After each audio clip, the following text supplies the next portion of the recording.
a la experiencia como de vivida, algo que viví en un momento y que comencé a meterme con la palabra y a estudiar, saber qué me pasaba. Eh, y está muy relacionado a este tema de la ansiedad, porque en lo que he podido ver, eh, y he pensado mucho en lo que dijo la doctora Claudia, que está aquí conectada, que hay tres procesos con el tema de la ansiedad, ¿no? Cuando uno vive una ansiedad situacional, cuando uno está también pasando por una ansiedad como algo más extenso, eh, que hay que prestar mucha atención, y también cuando es un rasgo, se vuelve un rasgo de la personalidad. Entonces, estaba pensando en eso y lo relacioné inmediatamente que yo lo que he expresado es que he estado como con el tema de ansiedad y he visto que ha sido algo que ha estado como a lo largo de mi vida, ¿no? Ha estado algo allí que lo he venido trabajando por muchos años y dentro de esos años hubo una experiencia, ¿no? Una experiencia que pasé y que la comparto a manera de enriquecer a todos para no caer en lo mismo, ¿no? Y por eso ahí el título dice cero a ser relación o religión. La vida cristiana, expectativa versus realidad, porque en realidad uno puede llegar a sustituir una relación con Dios y a tomar una identidad falsa, ¿sí? Una identidad falsa que precisamente el tema de la ansiedad nos puede llevar porque la ansiedad nos lleva a una mente acelerada y ojo acá, una mente acelerada lleva un cuerpo acelerado y una vida acelerada. Entonces, esto se relaciona mucho con el tema de entrar en un activismo religioso, en reemplazar la relación con Dios por un activismo, ¿sí? Un activismo religioso. Y es algo que hay que analizar muchísimo y entender porque todo se basa a partir de la identidad. Identidad. Esto hoy que quiero hablar es identidad, netamente, precisamente hablando del ser versus el hacer, ¿no? Entonces el ser se relaciona con el término ahí que ven relación, el hacer con una religión y vamos a estar charlando en esta dirección, ¿ok? Eh, entonces, ahorita conecto nuevamente con mi testimonio, ¿no? Ahorita les cuento un poquito acerca de eso. Entonces, básicamente el hacer versus el ser. Eh, Hay un pulso y una tensión, ¿no? En estos tiempos y algo el pastor estuvo hablando el domingo, me gustó muchísimo porque él habló como de todo el tema cultural de pensamiento de este tiempo. Y cuando él hablaba, el Señor ahí como que me afirmaba algo y es que a través de un pensamiento, de varios pensamientos, vamos construyendo una cosmovisión y la cultura de este mundo nos está bombardeando con esos pensamientos que van construyendo de manera inconsciente, va construyendo una cosmovisión, ¿verdad? Entonces hay un pulso y una tensión que resultan innegables en los tiempos que corren en cuanto a quiénes somos versus qué hacemos, ¿no? Entonces pareciera ser que el pensamiento humanista junto con sus códigos ha permeado también en el cuerpo de Cristo y ocasionalmente nos encontramos valorando más los logros, la productividad, el activismo por sobre las personas, sus valores y principios. Nos hallamos priorizando todo lo relacionado con el hacer por sobre lo fundamental del ser. Esto es un concepto de Andrés Panasiuk, ¿ok? Andrés Panasiuk, que precisamente es de conceptos financieros Crown, que hemos estado viendo, también ahí está involucrado. Entonces, vemos esa tensión en nuestra sociedad, como que, fíjense, esto lo decía todo el tiempo Augusto Curi, el doctor Augusto Curi, que es un psiquiatra que hemos estado hablando, Y él dice que las empresas les encanta la gente ansiosa porque son muy productivos para ellos. O sea, no tienen vida familiar, eh, toman mucho tiempo de sus vidas para construir una carrera. Entonces, las empresas les encanta a las personas ansiosas. Y antes, hoy en día, cuando uno le dice, bueno, ¿y cuál es su debilidad? Esa debilidad suena a fortaleza cuando uno dice, no, pues es que yo soy muy activo, o sea, eso suena antes que una debilidad, suena como realmente a una virtud, pero eh, nuestra sociedad se encuentra valorando más lo que hacemos que quienes somos. Eso todo el tiempo está en nuestra cultura. Y esa cultura, bueno, viene a darse justamente con lo que el pastor decía, el modernismo. Cuando él habló el domingo del premodernismo, modernismo y posmodernismo, ¿verdad? Hoy voy a hablarles sobre todo el modernismo, donde comienza a formarse un tema allí, y es con la revolución industrial. Fíjense que a comienzos del siglo XX se comenzó a producir a cantidades, ¿verdad? Ya que se comenzaron a inventar maquinarias donde se podía hacer en masa, ¿sí? Pero ocurrió algo, imagínense que cuando las empresas tenían la capacidad de producir en gran cantidad, la pregunta de las empresas es, ahora, ¿cómo vendemos todo lo que podemos producir? Entonces comenzaron a crear un pensamiento, ojo acá, una mentalidad, y era basada en esta frase: si tú puedes comprar todo lo que puedes con el dinero que tienes, serás feliz. Vuelvo a repetir esa frase: si tú puedes comprar todo lo que puedes con el dinero que tienes, serás feliz. Entonces, decían la gente, la forma de buscar su felicidad es que comprando, como que lo que está saliendo de moda, eso le da a usted gratificación, le da felicidad, y esa es la mentalidad de qué, del consumismo. Entonces ya nos damos cuenta por dónde viene creándose esta mentalidad de la felicidad en comprar cosas, del consumismo, y viene a partir de la modernidad. Entonces voy a mostrarles acá la filosofía del consumo, o sea, el hacer. Vamos a ver, hay unas escalas de valores que en el hacer se van a ver cambiadas, distorsionadas en su orden natural, y en los principios bíblicos de Dios. Entonces, miren cómo como estos escalones son correctos, pero están invertidamente, o sea, diabólicamente invertidos. Y ya vamos a ver cómo esta filosofía del consumo, del hacer, entonces va a funcionar.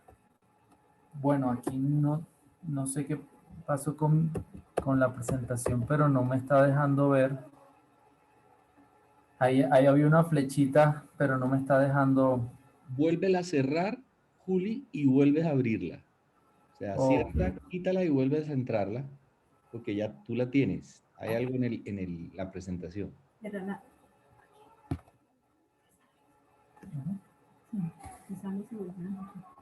voy a volver a entrar ahora.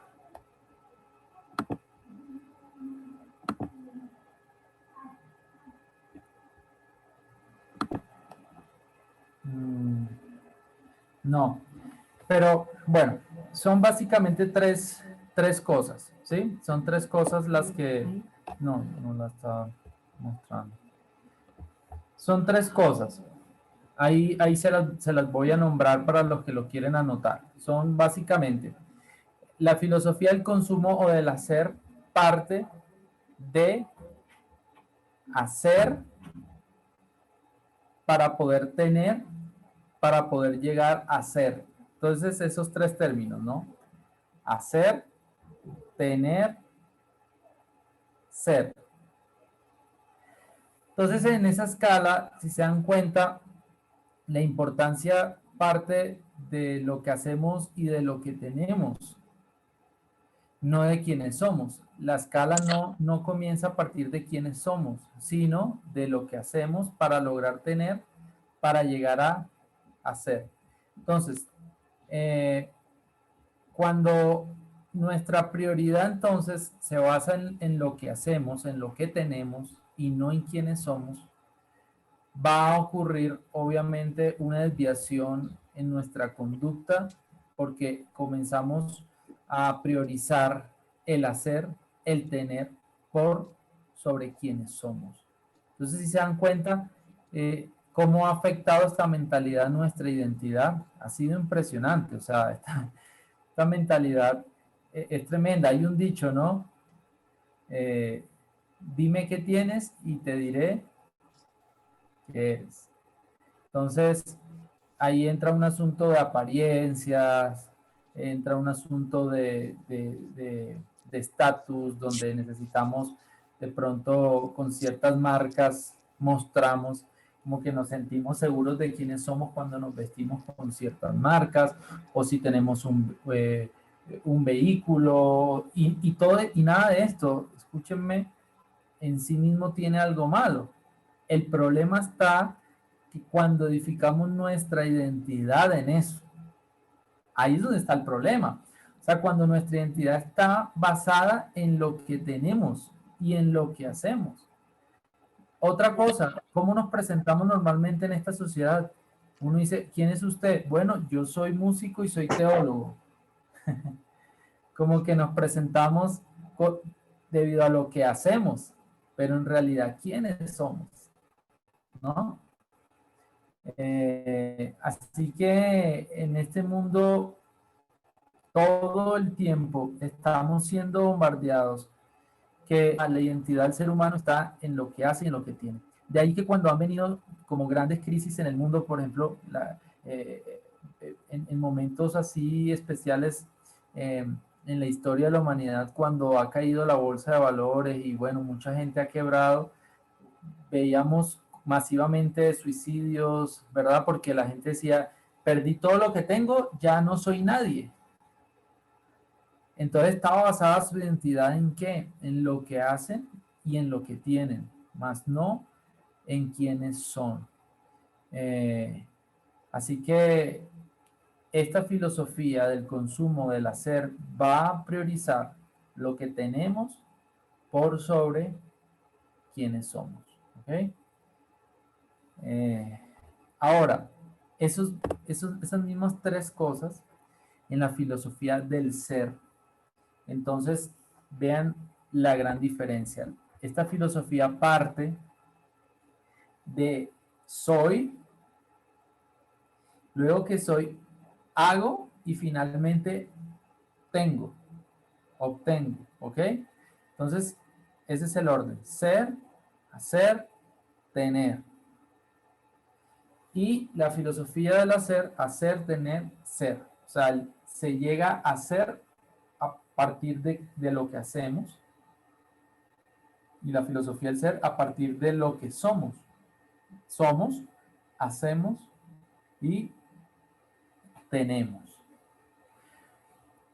Aquí voy contando un poquito más acerca de mi testimonio para los que no conocen. Yo desde muy pequeño estoy involucrado en la iglesia, ¿saben? Desde los 15 años estoy sirviendo a Dios.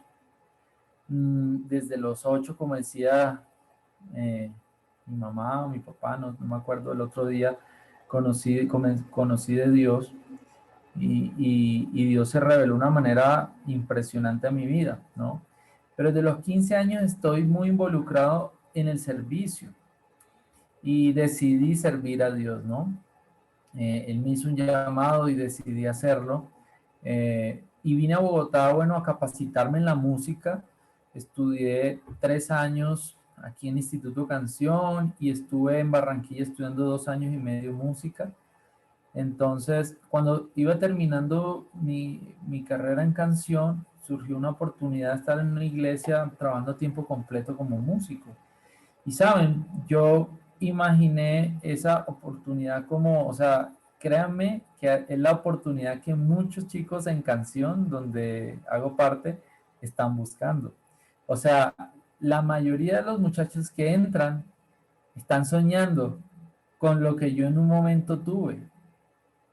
Y yo se los cuento a ellos, porque cuando fui parte ahora de la parte directiva, y yo les hablaba en las inducciones a los muchachos y les decía, yo como ustedes soñaba capacitarme para estar dentro de una iglesia. Imagínate lo hermoso de servir a Dios y antes que vivas, porque no solamente yo servía, sino que también era mi trabajo, o sea, también yo tenía una remuneración y un sueldo y vivía también de ese oficio y uno dice, wow, o sea, qué bendición, imagínense, eh, como dice mucha gente, que te paguen por lo que amas hacer, por lo que te gusta hacer, por un llamado de Dios, qué bonito. Y yo vivía del ministerio y estaba ahí involucrado en la iglesia y yo pensaba que al estar todo el tiempo en la iglesia, yo iba a estar más fuerte espiritualmente. Porque yo decía, bueno, voy a estar en charlas, en prédicas, en ayunos, en vigilias, en campañas, bueno. Y yo me imaginaba que iba a estar muy cerca de Dios estando ahí en la iglesia. Y así es como mucha gente nos ve a los que estamos dentro de la iglesia, ¿no? Me he topado con personas que dicen, lo ven a uno como dice, oiga, ustedes los cristianos y pastores y demás, ustedes en verdad no dicen ninguna vulgaridad. O sea, lo ven a uno como que uno levita y tiene una aureola en la cabeza, eh, porque uno está metido dentro de la iglesia. Pero para resumirles toda la historia, fue una experiencia increíble, muy especial, pero yo no me hallaba, yo no me hallaba, o sea, sentía como que, que, que algo se había estancado en mí, que mi relación con Dios se había estancado, o sea, no hallaba qué me pasaba. Y hubo dos frases de Dios que recibí en ese tiempo cuando estuve pidiéndole a Él, muéstrame, muéstrame, qué me pasa, qué me sucede. Dios me dijo dos frases, solo dos frases. La primera fue, Julián, haces muchas cosas para mí, pero no tienes tiempo para mí. O sea, trabajas para mí, pero conmigo no tienes relación. Y la segunda frase fue, necesitas dejar de hacer para comenzar a hacer. Ay, ay, ay. Esas dos frases, les digo que se han convertido en un libro que estoy escribiendo hace años. Imagínense, y todo iba conectado a mi identidad. Fíjense, el Señor me decía, necesitas dejar de hacer para comenzar a hacer. Entonces, mi identidad estaba como la filosofía del consumismo, ¿no? Y del hacer. Mi identidad estaba basada en lo que hacía, más no en quién era realmente. Y, y cuando uno no comprende esto, cae en un activismo, o sea, cae en algo en lo cual uno busca tener el valor por lo que uno hace. Y entonces uno, y miren, no solo con la gente, yo pensaba que agradaba a Dios estando eh, haciendo tantas cosas para Dios sin tener tiempo para Dios. O sea, no me estaba relacionando con Él, hacía muchas cosas para Él y eso me hacía pensar que yo estaba con Dios. Mejor dicho, yo decía, eso, de hecho, yo levito, porque vea, y la familia aún me hacía comentarios. Yo vivía con unas primas aquí en Bogotá y con unos tíos. Y una vez, uno de mis pastores le dijo a mi prima, bueno, ¿cómo tú ves a Julián? ¿Como un hermano o como un primo? ¿Cómo lo ves? Y mi prima, que en ese momento no era cristiana ni nada, le dice, ¿cómo va a ser si él viene nada más aquí a la casa a dormir, a comer y ya sabe usted qué más? Así le dijo a mi pastor. Yo, yo decía, trágame tierra y me puse furioso, furioso con mi prima. Pero luego esas palabras me pesaban porque yo pensaba que, o decía, ellos no entienden todo lo que yo estoy haciendo por Dios, ¿no? Pero ese comentario me comenzó a dar vueltas en mi cabeza y me comenzó a pesar y comencé a entender que yo que estaba transmitiéndole a mi familia que no conocía a Dios y a la gente que me rodeaba, o sea, que era más importante una actividad que realmente algo con Dios. Y bueno, en ese momento mi decisión con esas dos frasecitas que Dios me dio, no me dijo nada más, yo puse un alto en el camino, ¿no? Y bueno, el pastor Walter conoce toda la historia y puse un alto en mi tema ministerial, puse un stop y renuncié, era como les digo, el ministerio y mi trabajo y renuncié a todo, paré todas mis actividades.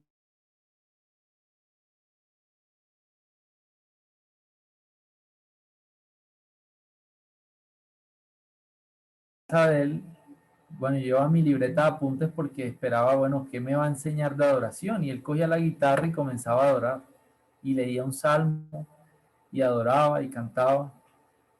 Y, y entonces yo decía, bueno, en la otra, cuando vuelva me va a enseñar sobre adoración. Y volvía con mi cuaderno y el pastor volvía a sacar la guitarra, abría un salmo y comenzaba a adorar. Y así pasó un par de meses. Y luego él me dijo, Juli, mira, he sentido parte de Dios regalarme mi guitarra con la que aprendí de un luthier colombiano y toma la guitarra y comienza a hacer esto que has visto en tu cuarto a solas con Dios. Y yo le dije, bueno, padre, es que yo no canto, yo soy un guitarrista, pero yo no canto.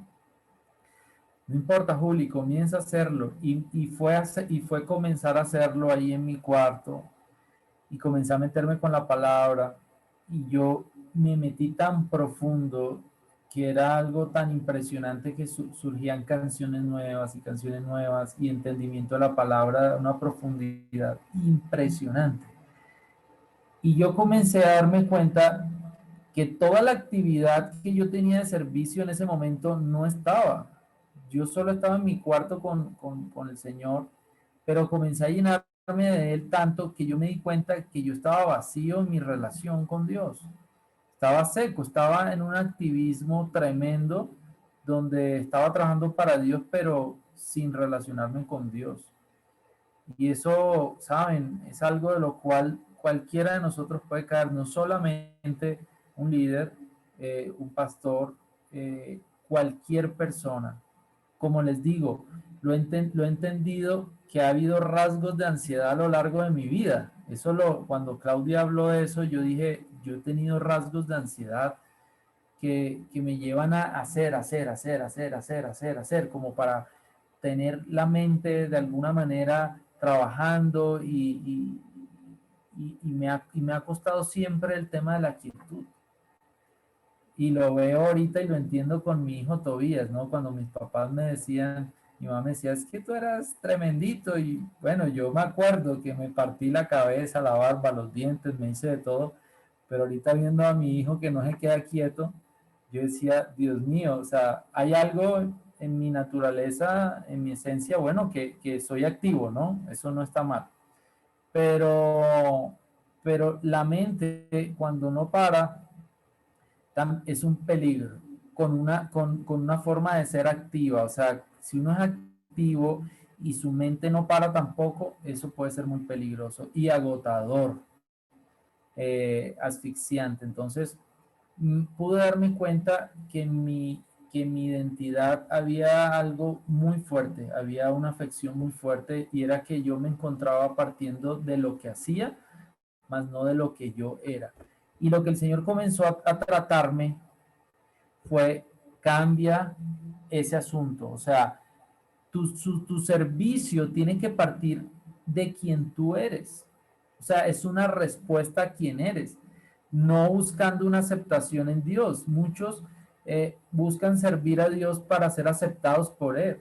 Y miren que la pandemia sí que nos ha mostrado esa realidad, porque uno dice, bueno, y no estamos sirviendo en la iglesia, entonces no estoy sirviendo, pero es que en realidad, si se dan cuenta, en la iglesia no es el único lugar donde servimos y donde nos relacionamos con Dios. La pandemia nos ha llevado a ver todas estas cosas, que todo parte de nuestra relación con Dios, nuestra identidad, de quiénes somos para Él. ¿Y qué va a pasar o qué le pasa a la gente que es perseguida, que no pueden reunirse?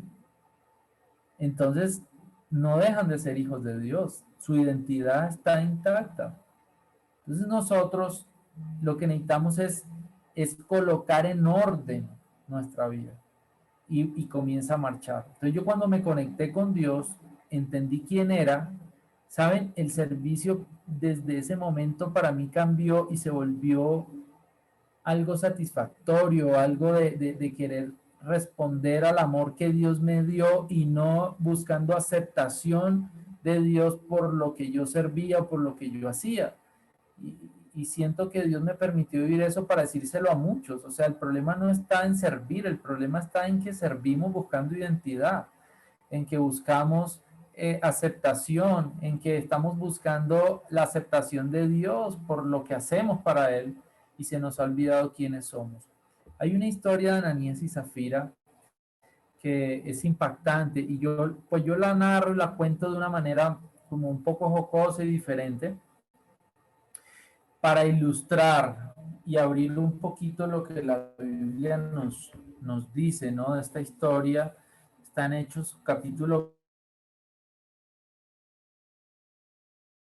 En aquel entonces dice que todos los creyentes eran de un solo sentir y ojo esa palabra, pensar. Dice, nadie consideraba suya ninguna de sus posesiones, sino que las compartía.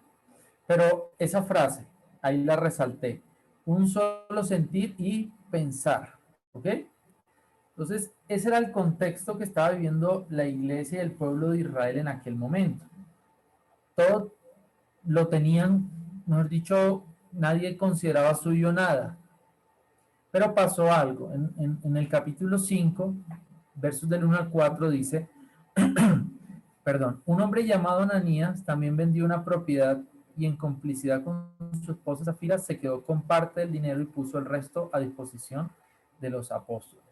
Entonces, detrás de esta historia yo trataba, como les digo, jocosamente de imaginarme qué pasaba con Ananías y Zafira y por qué pasó algo tan tremendo con ellos. Y ahí lo vemos en el versículo que sigue, que ellos dijeron que ese era el valor total que habían vendido su propiedad cuando habían sustraído una parte y dice que cayó muerto. Primero uno y después el otro. Era una pareja, era un matrimonio. Cae primero muerto uno y luego se muere el otro. Y uno dice, Dios mío, o sea, no sé a quién usted ha conocido o qué historia ha conocido que al decir una mentira cayeron muertos. O sea, qué fuerte, qué fue esa mentira, qué fue esa mentira que dijeron. Pues bien, el tema con Ananías y Zafira radica en que, bueno, una mañana, supongamos, esto es una especulación, estaban sentados desayunando Ananías y Zafira, cuando vieron al frente, ahí ven esa casa con su anuncio de venta, y vieron a uno de sus vecinos poner el aviso de se vende, y entonces Ananías y Zafira dijeron, ve, ¿y por qué se va nuestro hermano Miguelito aquí de toda la vida al frente? ¿Qué le habrá pasado? Pues vamos a ver. Y atravesaron. ¿Qué pasó? ¿Por qué se va del barrio? ¿Qué no le gustó? Si tantos años aquí. No, no, no. Yo estoy feliz con el barrio. Lo que sucede es que Dios ha puesto en mi corazón que venda esta propiedad y la lleve a donde los apóstoles. Dios ha puesto eso. Y Ananías y Zafira, ay, oye, qué tremendo, bueno, nos va a hacer mucha falta. Entraron a la casa de Ananías y Zafira y dijeron, este tipo, ¿qué le pasa? O sea, ¿quién vende su casa? ¿Quién va a descuidar a su familia, el sustento de su familia, que por ir la llevaron de los apóstoles? ¿Qué locura es esa? Bueno, al día siguiente volvieron a levantarse a desayunar y ahora vieron que el vecino de diagonal y el de al lado tenían aviso de venta. Y Ananías y Zafira dijeron, ¿qué está pasando? Pues fueron a donde cada uno de sus vecinos y le preguntaron y todos respondían, el Señor nos ha puesto en el corazón vender esta propiedad y llevarlo a los apóstoles. Entonces, si se dan cuenta, había un movimiento de Dios. Y Ananías y Zafira se dieron cuenta de ese movimiento no porque ellos tuvieran el mismo sentir, sino porque se estaba viendo eso. Entonces, ¿qué pasó con Ananías y Zafira? Dijeron, pues nos va a tocar vender porque todo el mundo está vendiendo. Y si no lo hacemos, escúchenme bien, vamos a parecer que no tenemos una relación con Dios. Así que Ananías y Zafira vendieron su propiedad no por un sentir de Dios, sino porque vieron que había un sentir de Dios. Y ese fue el asunto, que ellos quisieron que suplantar, que tenían una relación y no la tenían. No estaban escuchando a Dios. Dios no les dijo que vendieran su casa. Y miren lo que va a pasar en el verso 3. Ananías le reclamó a Pedro, ¿cómo es posible que Satanás haya llenado tu corazón para que le mintieras al Espíritu Santo y te quedaras con parte del dinero que recibiste por el terreno? ¿Acaso no era tuyo antes de venderlo? Y una vez vendido, ¿no estaba el dinero en tu poder? ¿Cómo se te ocurrió hacer esto? Y miren esta frase, no has mentido a los hombres sino a Dios. O sea, ellos estaban aparentando algo ante los hombres, pero a Dios no. Y yo creo que en eso radicó la mentira que Dios no dejó pasar. Ante los hombres, ellos estaban haciendo algo que los hacía ver espirituales, y ese es el asunto y el peligro de cuando nosotros hacemos. Podemos caer en hacer cosas para aparentar la... ¿Saben quiénes son los maestros especialistas en el hacer? En la identidad del hacer, los fariseos, los escribas. Aparentaban ante la gente, pero en realidad no eran genuinos. Así que ese fue el gran asunto de Ananías y Zafira, que no eran genuinos. ¿Y por qué les cuento esta historia? Básicamente porque tener la vida basada en un estereotipo del hacer nos lleva a una vida falsa. O sea, nos lleva a una apariencia, a una máscara.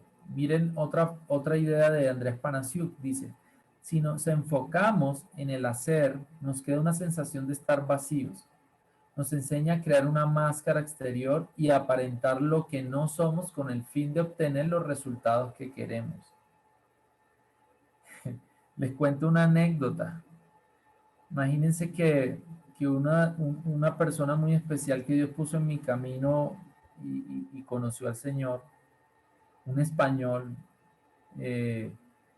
lo invitamos a almorzar y estábamos con mis suegros y demás, y estábamos almorzando y surgió la conversación, pues que él era un alto ejecutivo en una empresa de estas Natura, ¿no? Donde venden productos cosméticos y bueno. Y mi suegra le contó, ay, yo fíjate que he estado, sí, yo había vendido en algún momento, no sé qué. Sí, de verdad, sí, claro, sí. Bajo tal persona, sí, claro, ella es una de mis vendedoras. Y dijo, y mi suegra dijo, ay, en voz alta, dijo como, me llegó una caja precisamente, pero yo no había pedido eso. Me llegó una caja con unos como perfumes y cosas. Y él enseguida dijo, ¿cómo así? Déjame ver la caja. Y entonces revisó y se dio cuenta que una vendedora estaba usando ilegítimamente el usuario de mi suegra para completar sus ventas y así llegar a la meta de sus ventas. Imagínense, en una conversación de un almuerzo. O sea, y él reaccionó, bueno, tremendo. Y él decía, no, es que una de las políticas de nuestra empresa es que esto no se puede hacer. Ella, déjeme ver qué había. No, sí, exactamente eso. El valor de esta caja era lo que a ella le faltaba para la meta y todas las comisiones que le pagamos fue por esta meta. Así que la voy a llamar inmediatamente y para rendir cuentas. O sea, bueno, eso fue tremendo. Y vean cómo ese asunto, bueno, en este caso esta empresa tenía sus valores en que no iban a permitir eso, pero la realidad es que todo el mundo para lograr cosas van a entrar en estereotipos al fin de obtener los resultados que queremos, ¿sí se dan cuenta? Entonces hay una máscara y un estereotipo para obtener unos resultados y eso nos hace caer en situaciones muy peligrosas. Finalmente, en el Señor, en Mateo 7, 15 al 20, dice, él nos habla de ese ser y el hacer. Ya van a darse cuenta cómo el Señor nos va a hablar de eso. Miren lo que dice, cuídense de los falsos profetas. Vienen a ustedes disfrazados de ovejas, pero por dentro son lobos feroces. Por sus frutos los conocerán. ¿Acaso se recogen uvas de los espinos o higos de los cardos? Del mismo modo, todo árbol bueno da fruto bueno, pero el árbol malo da fruto malo. Un árbol bueno no puede dar fruto malo y un árbol malo no puede dar fruto bueno. Todo árbol que no da buen fruto se corta y se arroja al fuego, así que por sus frutos los conocerán. Aquí el Señor está hablando del ser y el hacer. Y vean el arbolito. ¿Se acuerdan? Estuvimos hablando algo del café, pero vean este árbol. Aquí el Señor está diciendo que el árbol es el ser. O sea, el árbol es su esencia, el tallo, sí, todas sus ramas. El árbol como tal es el ser y el fruto es un resultado, es un hacer. ¿Se acuerdan de la escala que decíamos que partimos de quiénes somos, hacemos y finalmente tenemos? El fruto es un resultado de quienes somos. Y el Señor lo dijo, un buen árbol no puede dar mal fruto y un mal árbol no puede dar un buen fruto. No, no se puede dar. Entonces, dijo, los identificarán porque en su esencia el ser está afectado. Si el ser está afectado, su resultado, su hacer será afectado. Eh, así que, siguiendo con mi testimonio, en este asunto donde yo caí en un activismo, entendiendo de una mente acelerada que, me llevó a un cuerpo acelerado y entrar en un activismo tremendo. Me llevó a aprender muchas lecciones que a lo largo como de mi vida, a partir de ahí comencé a tener mucho cuidado y yo ya he aprendido como a notar síntomas, y aquí esto creo que es súper clave. Uno no puede tener cambios si uno no reconoce que tiene una problemática, ¿no? No puede haber un cambio. Y hay que tomar y decir, sufro con esto, estoy padeciendo con este asunto, tengo problemas, tengo luchas con esto, necesito tener mucho cuidado. Y fíjense que dentro de mi tema de ansiedad, ansioso de querer hacer y de no quedarme quieto, me ha tocado varias cosas. Una, aprender a decir no. Yo era una persona que me daba miedo decir no. ¿Por qué? Por temor al rechazo. Fíjense que en esencia va eso en identidad, ¿no? Entonces, todo ser humano tiene el temor a ser rechazado. En mi caso, a mí me daba pavor decir no porque sentía que me iban a rechazar. Entonces, a todo le decía que sí. Y tuve que comenzar a aprender a decir no, sí, esto también, esto no. Y comenzar a ver de no sobrecargarme para no reventarme, no fundirme o como ministerialmente dice, quemarse. Yo he pasado por varios momentos así en mi vida. Te dirán, soy joven, pero he pasado por varios momentos de quemarme ministerialmente, de fundirme por la cantidad de cosas de hacer, que en ese momento cuando yo les dije que renuncié, fue un momento al que fui consciente de que algo estaba mal. Pero de ahí para adelante me siguieron pasando más episodios, pero pude comprenderlos y pude comenzar a ver los síntomas. Y hoy en día soy consciente de que cuando comienza a surgirme algo dentro, ya yo digo, hey, alerta, cuidado, estás en un hacer, estás en un asunto donde has descuidado esto, donde has descuidado como lo primordial, como el Señor se lo dijo a Marta, ¿no? Marta, Marta, afanada y turbada estás con muchos quehaceres. Y yo veo que cuando nosotros caemos en ansiedad, no, o sea, cae uno en hacer cosas, en no parar, en mi caso actividad física, ¿sí? Y a veces me sucede que, que, que, que el cuerpo está totalmente agotado y la mente agotada precisamente porque la mente no para. Entonces, comenzar a entender mi problemática me ha ayudado un montón y comenzar a tomar decisiones en mi vida. Como les digo, aprender a decir no, no siempre a decir sí, aunque suene de pronto grosero, aunque suene a veces como que no tiene un interés. En realidad, tiene uno que cuidar eso, esa relación y esa esencia de nuestra identidad. Y cuando yo paré y no estaba sirviendo, yo, ¿saben? Fue un tiempo donde pude experimentar el amor de Dios como nunca antes. O sea, yo sentía a Dios amándome no por todo lo que yo hacía antes, sino porque ahora entendía que era un hijo y que lo necesitaba Él.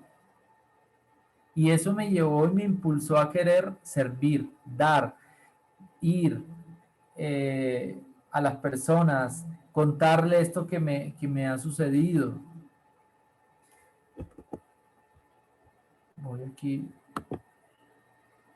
Así que para ir concluyendo, ir cerrando,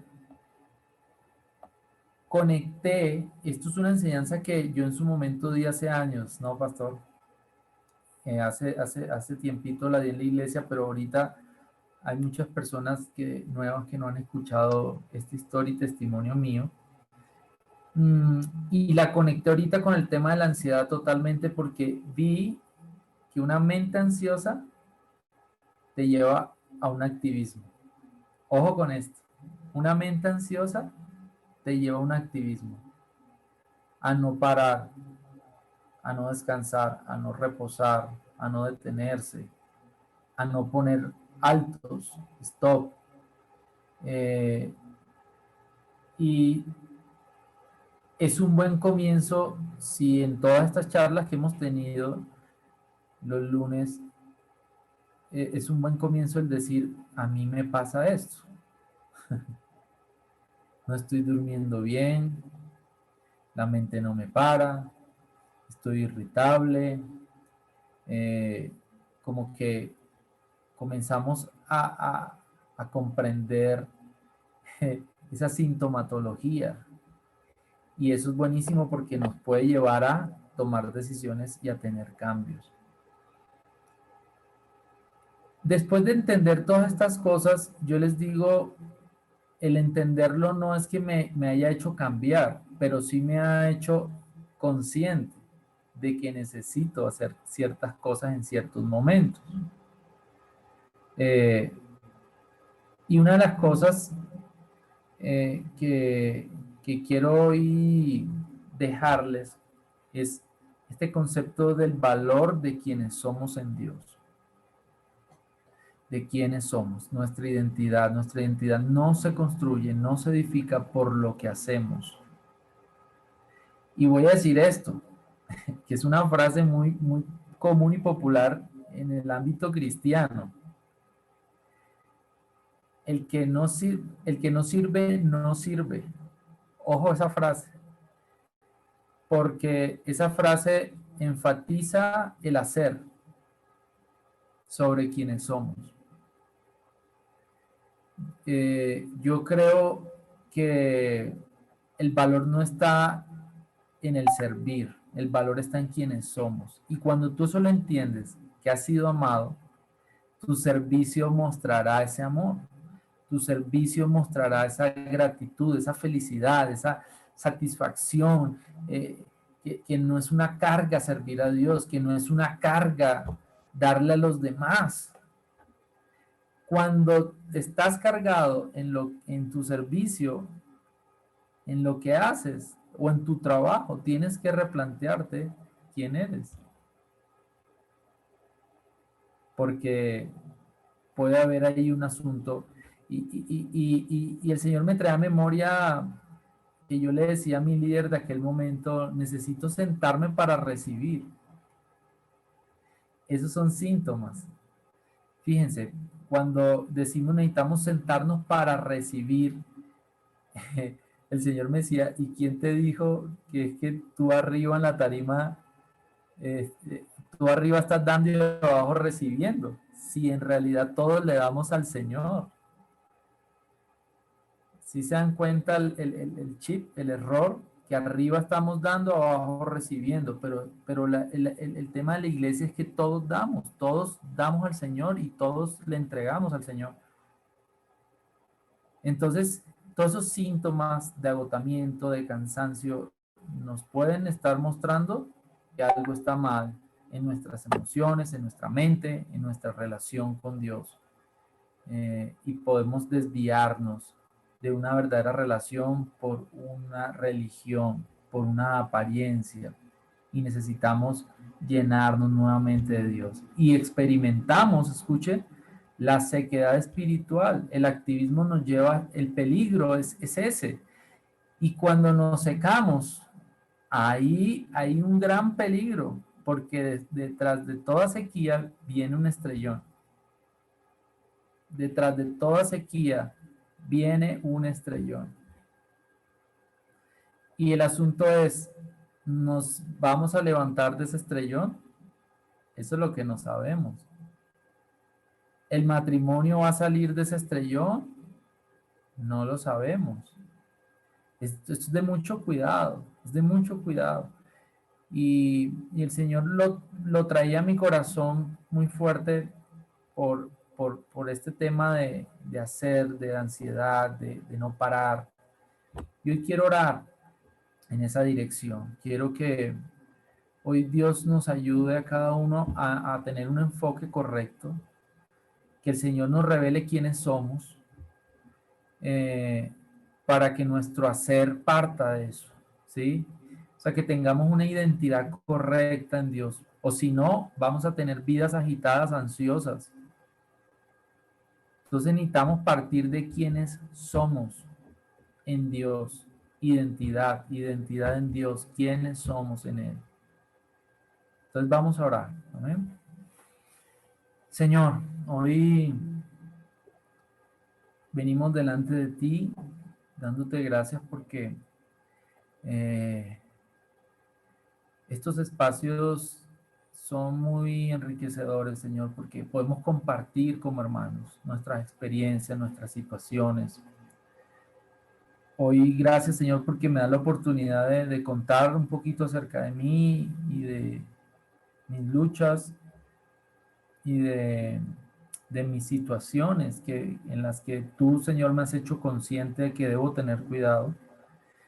Y gracias porque esto, si se puede compartir para que otros puedan analizar también, esto es significativo para mí, Señor. Dios, tú has traído cosas a mi corazón para traer cambios significativos.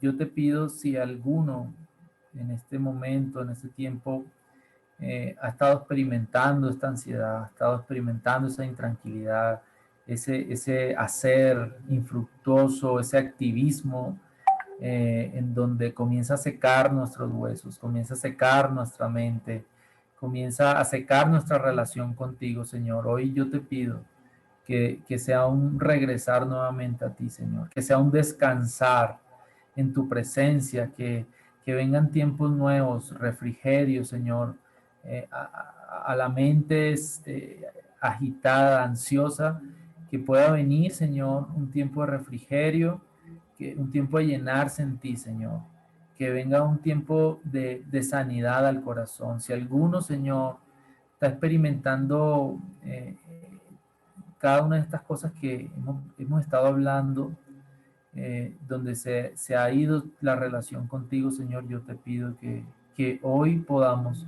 ser conscientes de volver a ti, Señor, de regresar a ese primer amor, de buscar tu corazón y tu esencia, Señor. No nos permitas, Dios, avanzar, agotarnos, fundirnos, quemarnos, Señor, sino que en realidad hoy podamos descansar, descansar en ti, que nuestra mente pueda descansar en ti, que así como María escogió esa buena parte hoy, podamos escoger esa buena parte, Señor, que es estar ante ti, a tus pies, y trae descanso, Señor, de esa fatiga, Dios. Tu palabra dice, vengan a mí todos los que estéis trabajados y cansados y yo os haré descansar. Hoy venimos a ti para descansar, Señor, para encontrar en ti reposo, Señor, para encontrar en ti, Señor, esa fuente de agua que realmente puede saciarnos. No nos va a llenar lo mucho que hacemos, lo mucho que obtenemos en este mundo. Las cosas materiales nunca van a poder llenar, Señor, nuestro corazón. Solamente tu presencia, solamente tú, Señor. Y te doy gracias porque tú nos llevas en este tiempo, Señor, y nos haces descansar. En el nombre de Jesús. Amén.